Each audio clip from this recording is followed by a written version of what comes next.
Mic unmute करेंगे।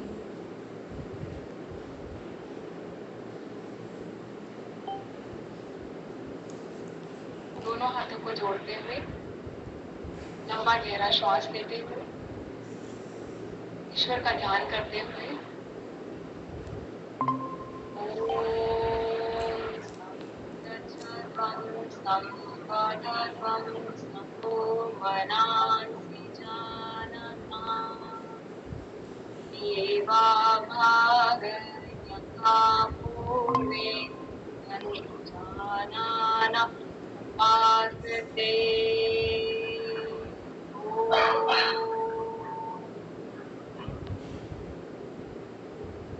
दोनों हाथों को दर्शन करते हुए आंखों को लगाते हुए पहले हथेलियों की तरफ देखते हुए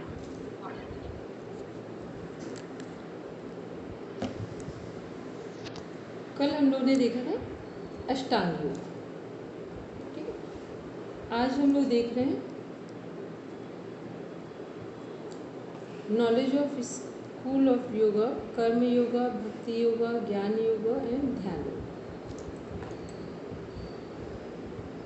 पढ़ेंगे भारती जी।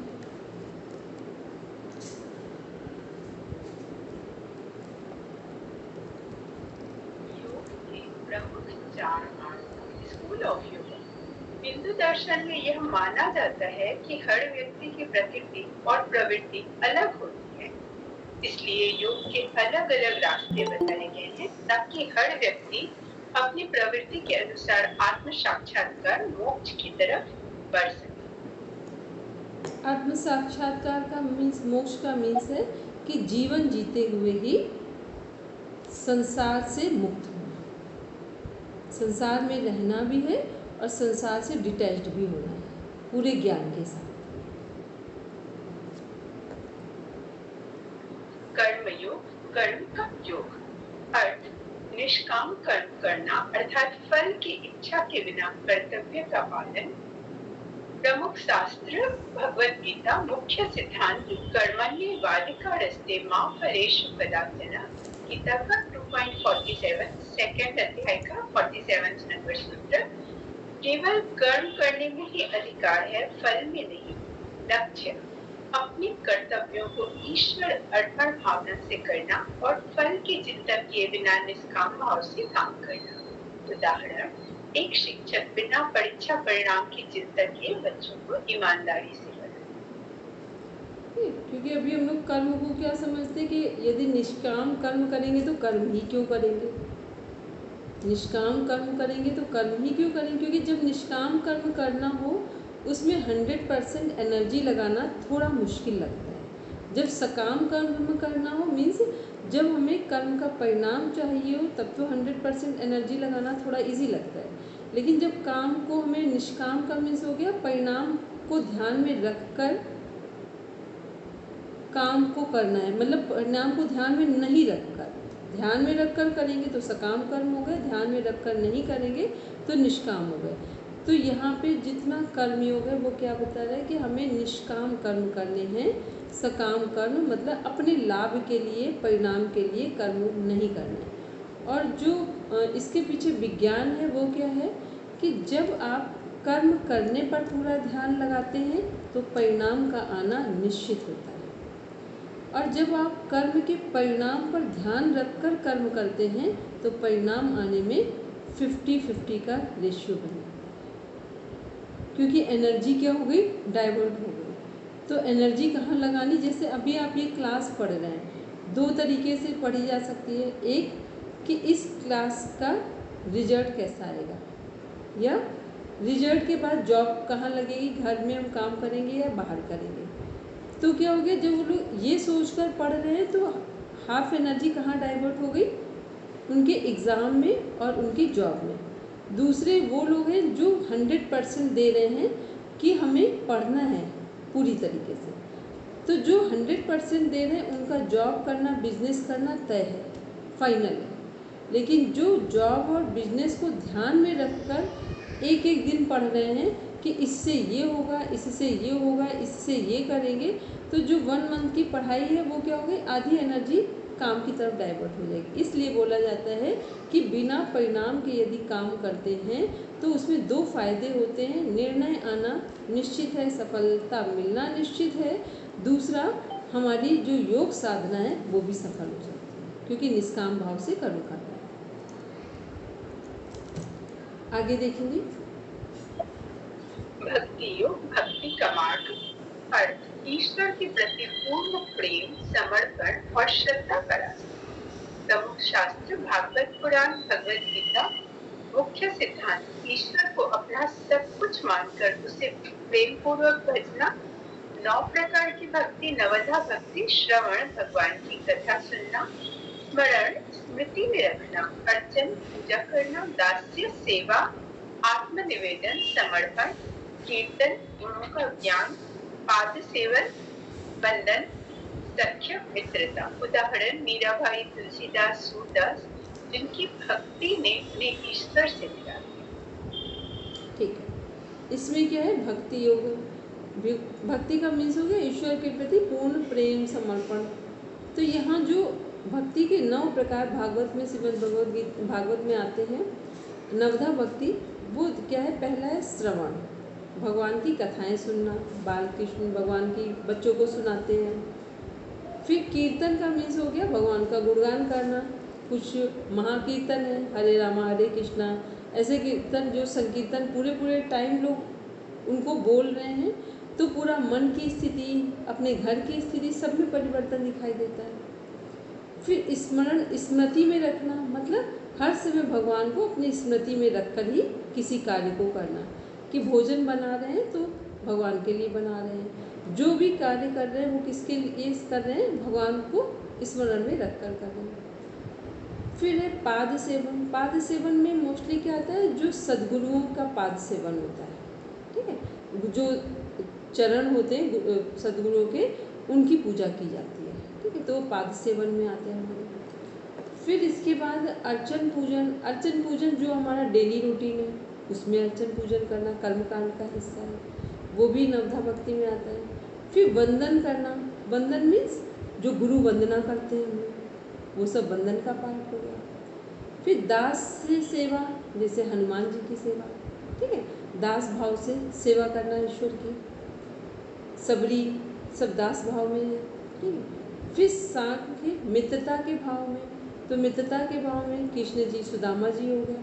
ठीक, और भी बहुत सारे लोग भगवान के साथ इनकी मित्रता एक लोकप्रिय मित्रता है कि, तो ये क्या है, साख्य भाव मित्रता। दूसरा द्रौपदी और भगवान कृष्ण, वो भी मित्रता में ही आते हैं। फिर आत्मनिवेदन, समर्पण कर देना। यहाँ कौन आ रहे हैं, अर्जुन और कृष्ण, हनुमान जी और राम जी, जो लोग अपने सद्गुरुओं को या परमात्मा के प्रति, ईश्वर के प्रति अपना समर्पण कर देते हैं, वो सब आत्मनिवेदन है। तो जो सब को भी नवधा भक्ति में पढ़ेंगे तो एक एग्जाम्पल के साथ पढ़ेंगे, ताकि जब आपसे क्वेश्चन पूछा जाए तो सही आंसर दे दें। अब आपका 2 मिनट का टास्क है कि नवधा भक्ति के जितने प्रकार हैं इसको लर्न करके जस्ट हमको सुना दें, क्योंकि ये छोटी छोटी चीज़ें, इनको आप डेली का डेली कंप्लीट करते चलें।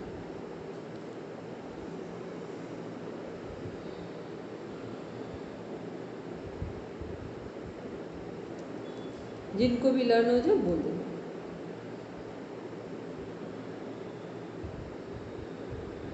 श्रवण कीर्तन, श्रवण कीर्तन, स्मरण,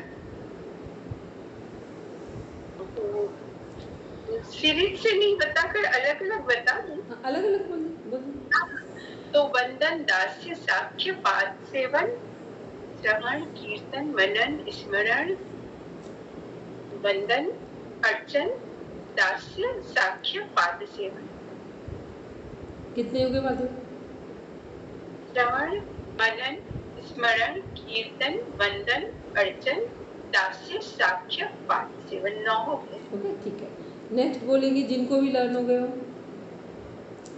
वेनी जी, जैसी जी, ऋचा जी, जिसको भी लर्न हो गए बोलेंगे। स्लाइड दिखाएंगे वापस से। दिखा दे।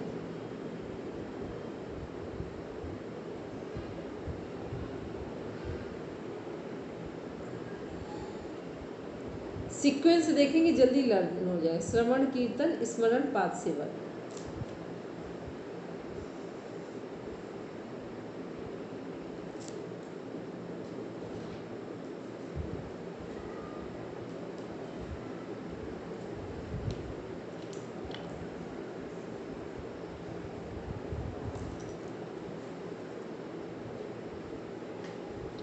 मैं बोलूं? हाँ बोलो। वंदन, श्रवण, पूजन, कीर्तन, दास्य, आत्मनिवेदन, पाद सेवन, सख्य और एक उस साइड एक मिस हो गया मैम। अर्चन। हाँ अर्चन। पूजन मैम, वो मैंने पूजन बोल दिया था, अर्चन की जगह। देखिए कौन सा? वंदन, वंदन। चलिए नेक्स्ट बोलेंगे। जिनको भी लर्न हो गया वो बोल देंगे ऋचा जी, जयश्री जी।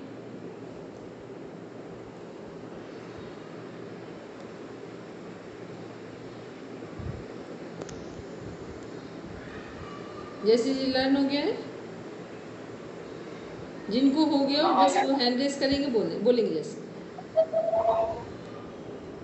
श्रवण, कीर्तन, अर्चन, पाद सेवन, स्मरण, साख्य, वंदन,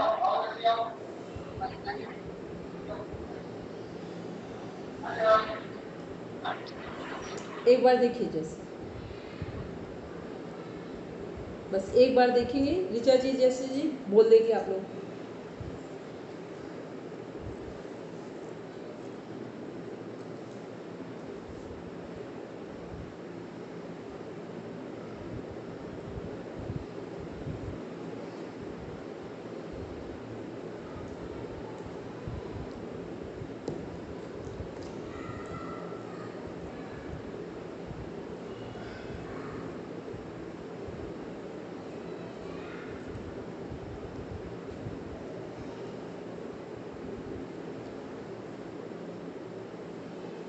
चलिए अब कोशिश करिए जैसे। श्रवण, कीर्तन, स्मरण, वंदन, पाद सेवा, दास सांख्य। दास से सांख्य और दास सांख्य, पाद सेवा, श्रवण, मनन, कीर्तन। ये तो पूरा हो गया, आपने सब फिर से बोल दिए। एक बार सीक्वेंस बोलिए पूरा, आराम से बोलिए, अपने उंगली में काउंट करिए। अभी मैं मतलब पूरा पढ़ रहे तो बार बार एक आ रहा है, एक चला जा रहा है एकदम। नहीं, आराम से अपनी उंगली में काउंट कीजिए, फिंगर में। अब धीरे धीरे बोलिए, बोलिए। श्रवण, कीर्तन, मनन, दास सेवा, सांख्य दर्शन। सांख्य दर्शन नहीं है, सांख्य भाव है। सांख्य भाव, सांख्य नहीं, भक्ति योग साख्य के सखा जैसे भाव, सखा भाव बोल दीजिए। भक्ति योग के जैसे मीरा हाँ मीराबाई, बस वही सखा भाव, हाँ वही। ठीक, चलिए जैसे जी जितने याद है वो बोलिए। श्रवण, कीर्तन, पाद सेवन, वंदन, अर्चन, कीर्तन, सख्य, पाद सेवन। चलिए कोई बात नहीं, ठीक। अब सबको अपना होमवर्क नोट कर लीजिए, इसको लर्न करके लिख कर लीजिए, ठीक है। बिल्कुल आराम से करेंगे तो लर्न हो जाएंगे, बहुत प्रेशर में लर्न नहीं करने, आराम से करना। श्रवण, कीर्तन, स्मरण, पाद सेवन, अर्चन, वंदन। अर्चन वंदन एक साथ ही वर्ड बोले जाते हैं। दास्य और साख्य, आत्मनिवेदन, ठीक। चलिए पढ़ेंगे भारती जी।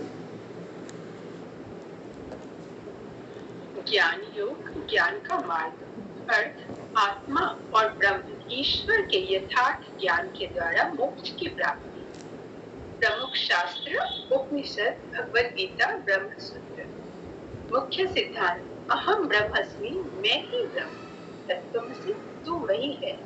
3 चरण, श्रवण, गुरु से वेदांत ज्ञान को सुनना, मनन, उस पर विचार करना, निधिध्यासन, ध्यान पूर्वक उसे आत्मसात करना।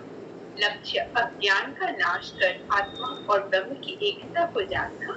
उदाहरण आदि शंकराचार्य, अद्वैत वेदांत के प्रतीक। ज्ञान योग क्या है? ज्ञान का मार्ग है। तो ज्ञान योग ज्ञान का मार्ग है, तो मीन्स आत्मा और ब्रह्म ईश्वर के यथार्थ ज्ञान के द्वारा मोक्ष की प्राप्ति।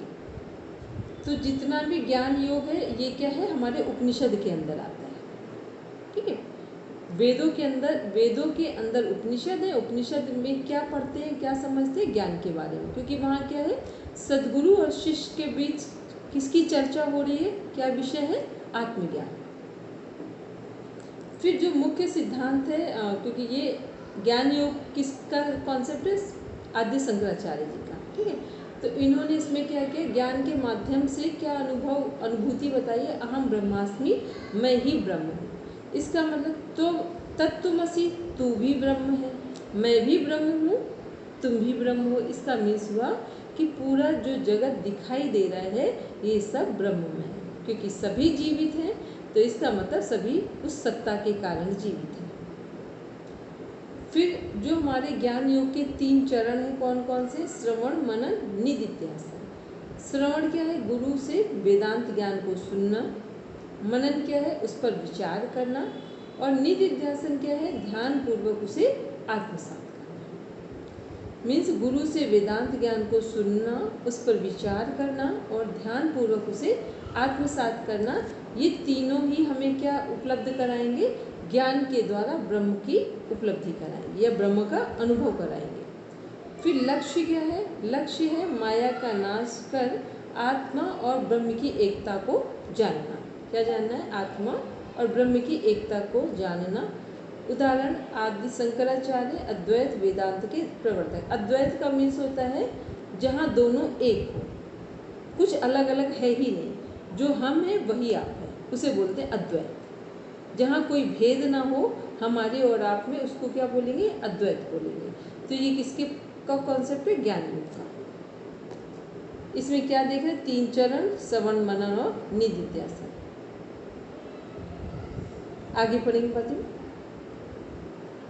ध्यान योग, ध्यान का मार्ग, अर्थ मानसिक एकाग्रता और ध्यान के माध्यम से आत्म साक्षात्कार पाना। प्रमुख शास्त्र पतंजलि योग सूत्र, भगवत गीता।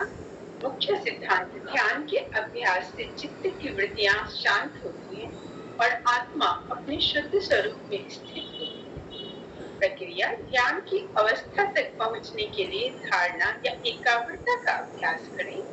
अंत में ध्यान की गहराई समाधि में ले जाती है। उदाहरण, गौतम बुद्ध, ध्यान योग से आत्मबोध प्राप्त। इसका मीन्स हुआ कि जो हमारा ध्यान योग है, ध्यान का मार्ग है, वो किससे होकर गुजरता है, धारणा से होता है। हम लोग ने योग दर्शन में भी पढ़ा है, धारणा, ध्यान, समाधि में। इनसे ध्यान का मार्ग धारणा से होकर गुजरता है। धारणा क्या है, एकाग्रता है, जिसे हम त्राटक भी बोलते हैं। तो ये क्या है कि जो महर्षि पतंजलि ने योग सूत्र श्रीमद् भगवद गीता में बताया है, उस ध्यान योग की बात हो रही है। तो ध्यान के अभ्यास से क्या होगा, चित्त की वृत्तियाँ शांत होती हैं और आत्मा अपने शुद्ध स्वरूप में स्थित होती है। फिर प्रक्रिया क्या है, ध्यान की अवस्था तक पहुंचने के लिए धारणा का अभ्यास करें और अंत में ध्यान की गहराई समाधि में ले जाती है। मतलब ध्यान से पहले क्या है, धारणा है, और ध्यान का अंतिम के बिंदु क्या है, समाधि है। ध्यान का प्रथम बिंदु धारणा और अंतिम बिंदु समाधि। इसलिए ध्यान के मोस्ट इम्पॉर्टेंट पार्ट है अपने संस्कारों को बदलने के लिए। ध्यान के द्वारा ही केवल हम अपने संस्कारों को बदल सकते हैं, और दूसरा योग में कोई उपाय हमारे संस्कारों को नहीं बदल पाता। मन पर ध्यान के लिए मेहनत बहुत लगती है ना, इसलिए वो एकाग्रता नहीं बैठ पाती है ना।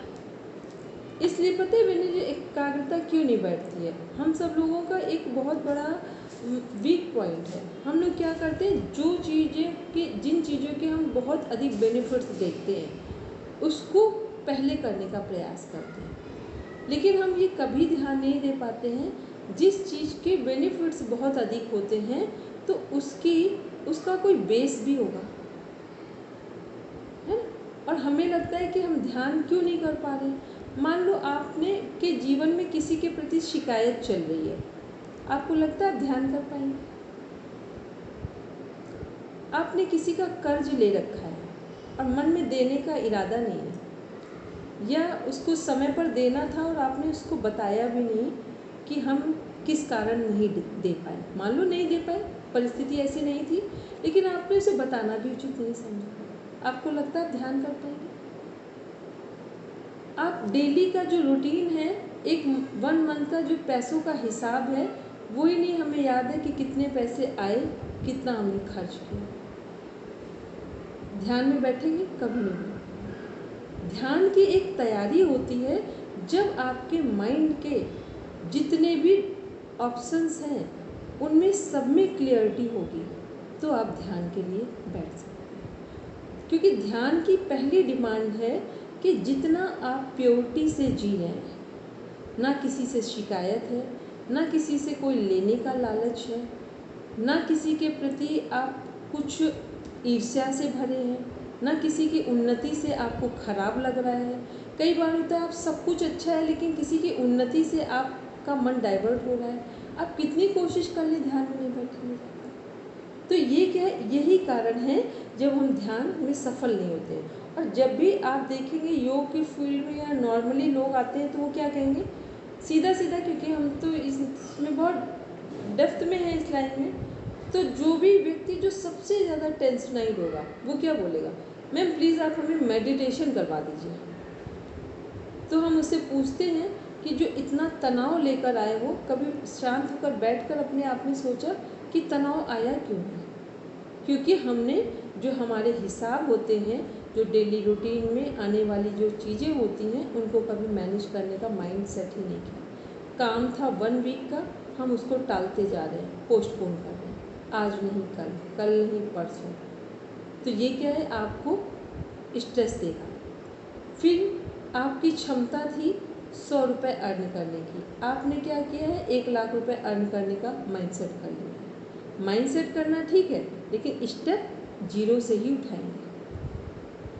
स्टेप ऐसा नहीं सोच सकते कि आज ही हमने माइंडसेट किया आज ही 1 लाख रुपए कमा लेंगे, नहीं हो सकता।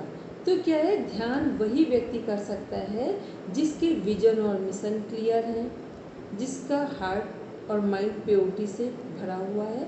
वो व्यक्ति जहाँ बैठेगा वही ध्यान करेगा।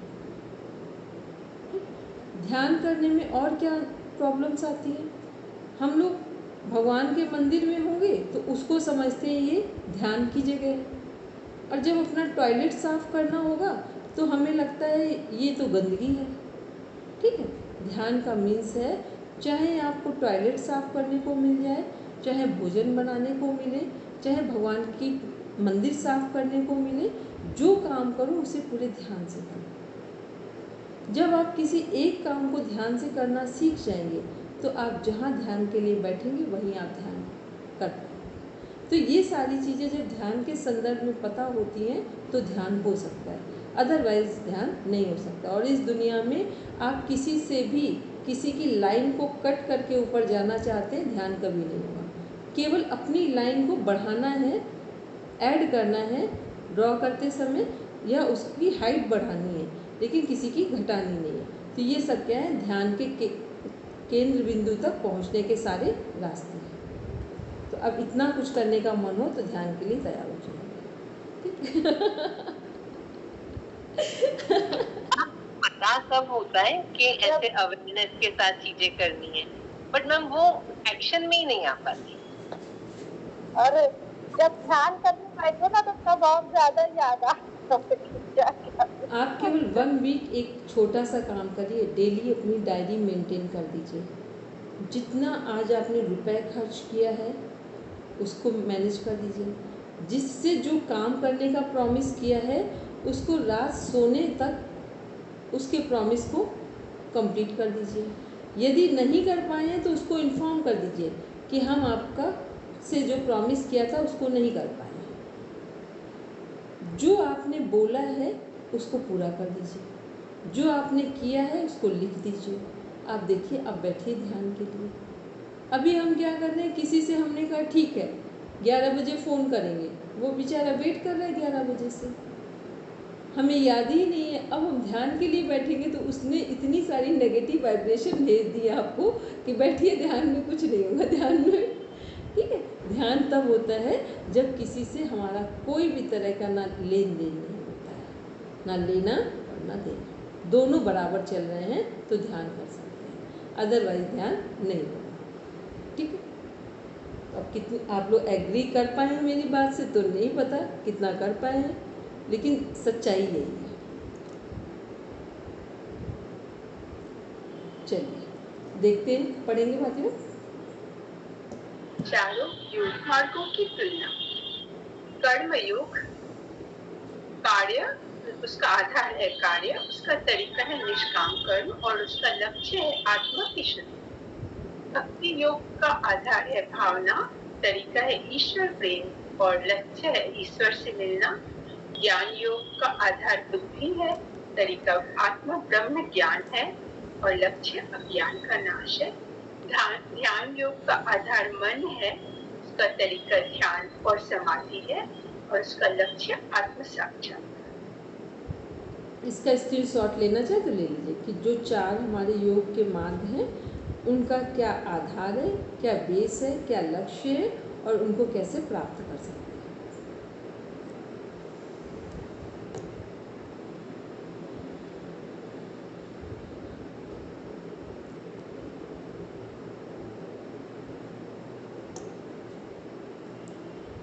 पढ़ेंगे निष्कर्ष।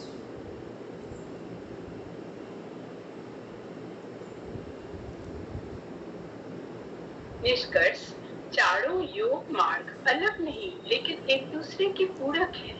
गीता में श्री कृष्ण ने कर्म, भक्ति, ज्ञान और ध्यान सभी को संतुलित रूप से अपनाने का सुझाव दिया। ठीक है, जो हमारे जितने भी अभी हमने चारों मार्ग देखे जो हमारे साधना को सफल करने में या मोक्ष को प्राप्त करने में सहायक हो सकते हैं, वो सभी मार्ग एक साथ कहाँ पर हैं? श्रीमद् भगवद गीता में। ठीक है, वहाँ पे कर्म योग भी है, भक्ति योग भी है, ज्ञान योग भी है और ध्यान योग भी है। चारों चीज़ें श्रीमद् भगवद गीता में हैं और अर्जुन की मना स्थिति के अनुसार भगवान कृष्ण उनको समय समय पर सब चीज़ों को करने की सलाह दे रहे हैं। कहीं कर्म की ज़रूरत है तो वहाँ कर्म की शिक्षा दे रहे हैं, कहाँ भक्ति की ज़रूरत है, समर्पण की ज़रूरत है, उसकी शिक्षा दे रहे हैं, कहाँ ज्ञान की ज़रूरत है कि कैसे वाक्य बोले जाएं जो मनोबल को ऊंचा रखें और युद्ध जीतने में सहायक हो, कहाँ ध्यान की ज़रूरत है, ध्यान का मतलब एकाग्रता की ज़रूरत है। पूरे ध्यान के साथ यदि अर्जुन अपने सामर्थ्य का उपयोग करेंगे तो युद्ध को जीत सकते हैं। ठीक है, तो ये सभी पूरी चीज़ें कहाँ हैं? श्रीमद् भगवद गीता में जो भगवान कृष्ण अर्जुन की काउंसलिंग कर रहे हैं वहाँ उनको इन सब की शिक्षा दे रहे हैं। तो ये जो हम लोग चारों हमने योग देखे, कर्म योग, भक्ति योग, ज्ञान योग, ध्यान योग, किस लिए देखे हैं कि हर व्यक्ति अपनी प्रकृति के अनुसार योग का चुनाव करता है। किसी को कर्म ही पूजा लगती है, किसी को भगवान की साधना आराधना करना बहुत अच्छा लगता है, किसी को ज्ञान का माध्यम बहुत अच्छा लगता है और किसी को ध्यान का माध्यम बहुत अच्छा लगता है। तो जो भी इनमें से उपयुक्त लगता है वो सब किसके अंदर आएगा? वो सब श्रीमद् भगवद गीता में डिफाइन किया गया है और अपनी अपनी प्रकृति के अनुसार ही व्यक्ति ज्ञान के क्षेत्र का चुनाव करता है। अब हम लोग देख रहे हैं इसी में नेक्स्ट देखेंगे अभी हठ योग के कॉन्सेप्ट को भी देख लेते हैं।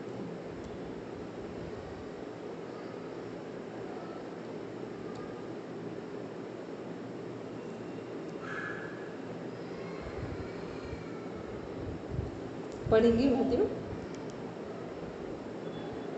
Principles of Hatha Yoga, Hatha yogic practices in view of therapy. इसमें हम लोग पढ़ेंगे हठ योग के बारे में कि हठ योग की प्रैक्टिसेस के क्या बेनिफिट है और हठ योग के अंदर क्या कंटेंट डिफाइन किया गया है। पढ़ेंगे। हठ योग के सिद्धांत, प्रिंसिपल्स ऑफ हठ योगा। हठ योग का अर्थ है बलपूर्वक अथवा संकल्प शक्ति के साथ किया गया योग। यह एक व्यवहारिक पद्धति है जो शरीर, प्राण, ऊर्जा, मन और आत्मा को शुद्ध करके उच्च योग की अवस्थाओं, ध्यान और समाधि की तरफ ले जाती है। के प्रमुख ग्रंथ हैं हठ प्रदीपिका, जिसे स्वात्माराम जी ने लिखा है, घेरंड संहिता और शिव संहिता। हठ योग जो हमारा ग्रंथ है, जो आपको मेन ग्रंथ है उनको देख रहे हैं, तो हठ प्रदीप का मोस्ट इम्पॉर्टेंट बुक है। इसको लिखी गई है, रिटन बाय स्वामी स्वात्माराम जी। घेरंड संहिता महर्षि घेरंड के द्वारा रचित ग्रंथ है। और जो हमारा शिव संहिता है, ये ग्रंथ है हमारे स्वामी नित्यनाथ जी द्वारा रचित ग्रंथ है। नित्यनाथ जी द्वारा रचित ग्रंथ है।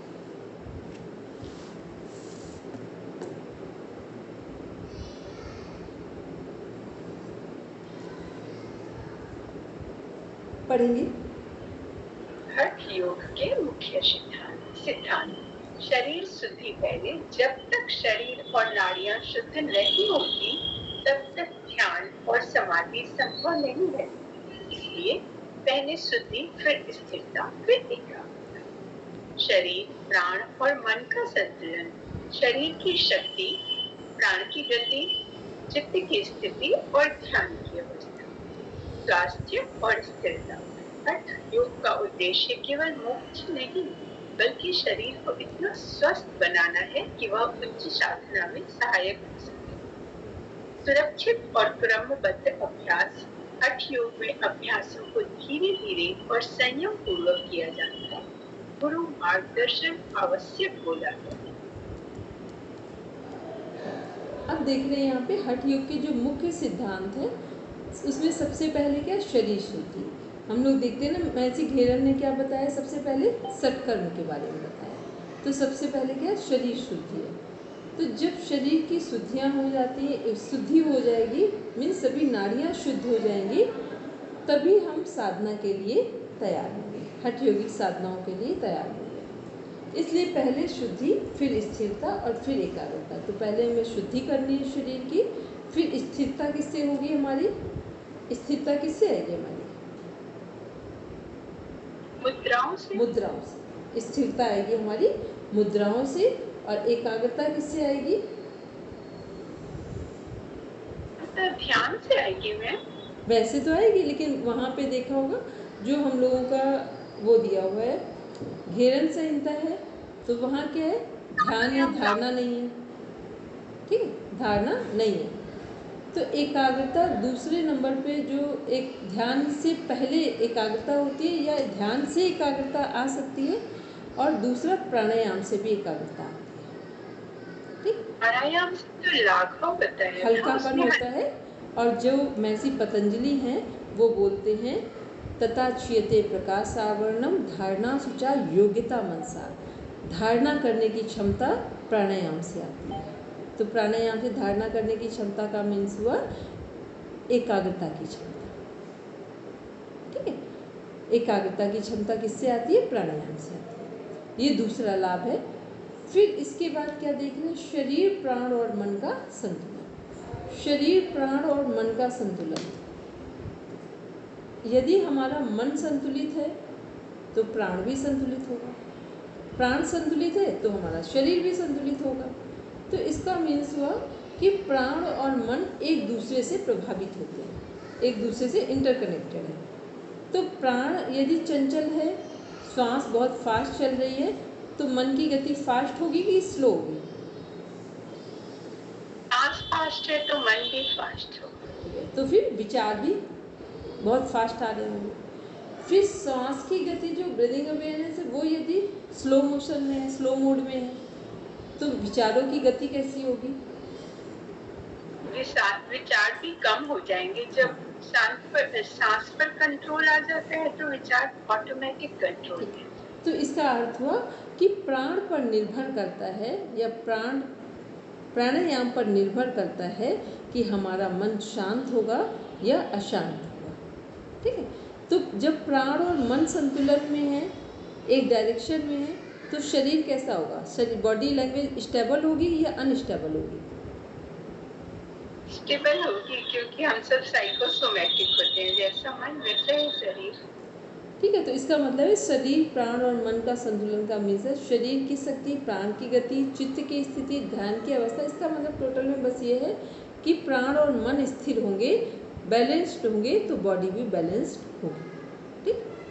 फिर नेक्स्ट है स्वास्थ्य और स्थिरता। तो हठ योग का उद्देश्य क्या है, केवल मोक्ष नहीं है। हठ योग का उद्देश्य केवल मोक्ष नहीं है, बल्कि शरीर को इतना स्वस्थ बनाना है कि वह उच्च साधना में सहायक हो सके। तो हठ योग के अनुसार उच्च साधनाएं क्या हैं, धारणा, ध्यान, समाधि, माने सबसे मुख्य तो कैवल्य की प्राप्ति है। तो हठ योग का उद्देश्य क्या है, उच्च साधनाओं को प्राप्ति में क्या है, राजयोग की प्राप्ति, राजयोग। ये ध्यान रखिए, जब उच्च साधना आ जाए तो राजयोग की प्राप्ति। इसके बाद है सुरक्षित और क्रमबद्ध अभ्यास। कोई भी अभ्यास करें वो सुरक्षित भी हो और एक के बाद दूसरे अभ्यास को करना है। कई बार लोगों को एक ही दिन में कोई भी अभ्यास करना सीखने का प्रयास करते हैं। मान लो आज ही आपने स्टार्ट किया है, आज ही आप भुजंगासन कर रहे हैं, आज ही आपने धनुरासन करने का प्रयास किया या फिर शीर्षासन करने का अभी 1-2 दिन की प्रैक्टिस में ही स्टार्ट करेंगे, तो ये सब क्या है, ये सब आपके स्वास्थ्य को खराब कर देंगे। तो यहाँ क्या है, हठ योग में जो हठ योग का मुख्य सिद्धांत है कि हठ योग में अभ्यासों को धीरे धीरे और संयम पूर्वक किया जाता है और गुरु के मार्गदर्शन आवश्यक माना गया है। गुरु का मार्गदर्शन आवश्यक क्यों माना गया है? ताकि वो आपकी चीज़ों को करेक्ट कर सके। जो कुछ भी आप करने का अभ्यास कर रहे हैं उसको वो यदि सदगुरु तो नहीं बोलेंगे, गुरु या एक्सपर्ट जो गाइड कर रहे हैं उनके मार्गदर्शन में करेंगे तो ऑलरेडी आपको चीज़ों जो भी अभ्यास कर रहे हैं वो सही तरीके से करना आ जाएगा और उसके रिजल्ट भी मिलना शुरू हो जाएगा। पढ़ेंगे। चिकित्सकीय दृष्टिकोण से हठ योग इन व्यू ऑफ थेरेपी शारीरिक स्वास्थ्य में लाभ, आसन से मांसपेशियों, हड्डियों, ग्रंथियों और अंगों का स्वास्थ्य बेहतर होता है। षटकर्म जैसे नीति, कपालभाति, धौती से पाचन, श्वसन, नाड़ियों की शुद्धि होती है।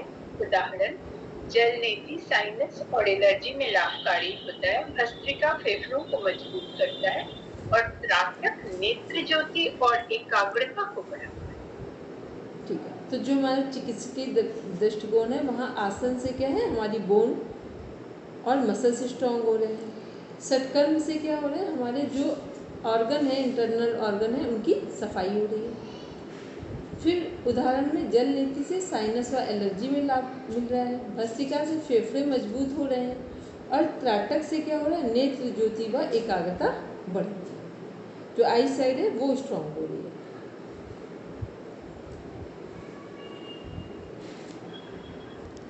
मानसिक स्वास्थ्य में लाभ, प्राणायाम और ध्यान से तनाव, चिंता, अवसाद, अनिद्रा जैसी समस्याओं में राहत मिलती है।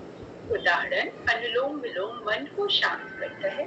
भ्रामरी प्राणायाम माइग्रेन और तनाव में लाभकारी है। शवासन पूर्ण विश्रांति प्रदान करता है। ठीक, तो प्राणायाम से क्या मिल रहा है हमको, मानसिक स्वास्थ्य मिल रहा है क्योंकि प्राण और मन एक दूसरे से इंटरकनेक्टेड है। तो प्राणायाम और ध्यान से तनाव, चिंता, अवसाद, अनिद्रा जैसी समस्याओं में राहत मिलती है। उदाहरण क्या है, अनुलोम विलोम मन को शांत करता है।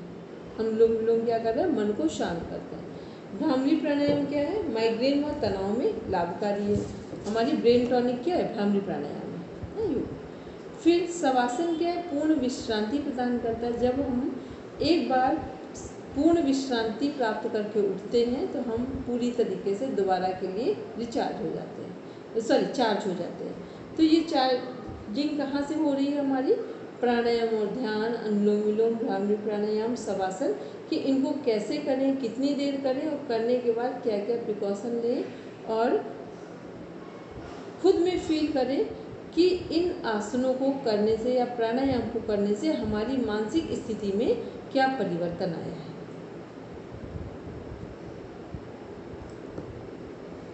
पढ़ेंगे बात में ऊर्जा और तंत्रिका तंत्र पर प्रभाव, मुद्राएं और बंध शरीर की ऊर्जा को जागृत करते हैं और तंत्रिका तंत्र को सशक्त बनाते हैं। उदाहरण, मूल बंध पेल्विक फ्लोर को सशक्त करता है। उड्डयन बंध पाचन सुधारता है। महामुद्रा स्नायु तंत्र को संतुलित करती है। तो मुद्राएं क्या कर रही है, हमारी ऊर्जा और तंत्रिका तंत्र पर ऊर्जा और तंत्रिका तंत्र पर प्रभाव किसका पड़ रहा है, मुद्राएं और बंध शरीर की ऊर्जा को जागृत करते हैं और तंत्रिका तंत्र को सशक्त बनाते हैं, मीन्स नर्वस सिस्टम। फिर उदाहरण क्या है, मूल बंध से पेल्विक फ्लोर को सशक्त करता है। फिर है हमारा उड्डयन बंध, ये पाचन तंत्र को, डाइजेस्टिव सिस्टम को पूरा सुधारते हैं। फिर महामुद्रा क्या है, स्नायु तंत्र को संतुलित करती है। महामुद्रा क्या करती है, स्नायु तंत्र का फिर वही मतलब हो गया कि हमारे नर्वस सिस्टम को और स्पाइन को स्ट्रॉन्ग, क्योंकि नर्वस सिस्टम तभी स्ट्रॉन्ग होगा जब स्पाइन उसके साथ प्रॉपर वर्किंग में हो, सही फंक्शन कर रही हो, सही मैसेज ब्रेन तक पहुंचा रही हो, ब्रेन के मैसेज को प्रॉपर रिसीव भी कर रही हो। तो ये सब अभी हमने किससे संबंधित पढ़ा, जो हमारा सेकेंड यूनिट है वहाँ पर इन सबको पढ़ा है हमने। अब क्या करना है कि इनके कॉन्सेप्ट को एक बार, कल आपका छोटा सा वर्क है जिसको आज का होमवर्क नोट करके रखेंगे कि जो आपका सिलेबस है उसमें जो पढ़ते जा रहे हैं उसको टिक करते जाएंगे। ठीक, जो पढ़ते जा रहे हैं उसे टिक करते जाएंगे। दूसरा वर्क क्या है, एक तो सिलेबस में टिक करना है, दूसरा जो हमारा प्रैक्टिकल पार्ट है उसमें भी ध्यान रखना है कि जो जो हमें आसन, प्राणायाम, मुद्राएं जिनका हमें प्रॉपर पता है उनको टिक नहीं करेंगे। जो आपको नहीं आते हैं इसमें से प्रैक्टिकल पार्ट का जो है पार्ट, वो उनको क्या करना है, आपको टिक करके रखना है कि प्रैक्टिकल पार्ट में कौन कौन सी चीज़ें हैं, कौन सा कंटेंट है। जो आपको नहीं आता उसे आप टिक करेंगे, जो आता है उसकी प्रैक्टिस करेंगे, नहीं आता है उसको टिक करेंगे। बस इतना करके रखेंगे। कल फिर हम लोग प्रॉपर अपने टाइम पर मिलेंगे। बोलेंगे मैंने तंत्रिका तंत्र क्या होता है? Nervous system. अभी इसको जब आपका सिस्टम आने वाले हैं उसमें पूरा पढ़ा देंगे, ठीक है। तो ये सब कुछ समझना थोड़ा और आसान है। तंत्रिका तंत्र जो है हमारा नर्वस सिस्टम है, स्नायु भी है, वो भी हमारा नर्वस सिस्टम है। चलिए भारती मैम करवाएंगे शांति पाठ।